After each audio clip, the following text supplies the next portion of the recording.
আসসালামু আলাইকুম। আজ আমরা তৈরি করব দেশি আমড়ার টক। আমড়াগুলো এইভাবে পানি দিয়ে সেদ্ধ করে নেব।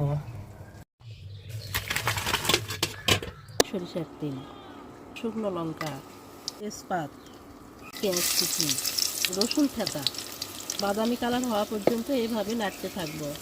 জিরা, সরিষা, পাঁচফোড়ন দিয়ে দিচ্ছি আমড়াগুলো। পরিমাণ মতন লবণ দিয়ে দিচ্ছি, পরিমাণ মতন হলুদ।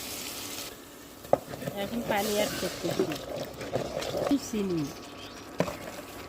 পরিমাণ মতো। এখন দিয়ে দিচ্ছি ধনে এবং জিরার গুঁড়ো। কমপ্লিট, নামায় নিব।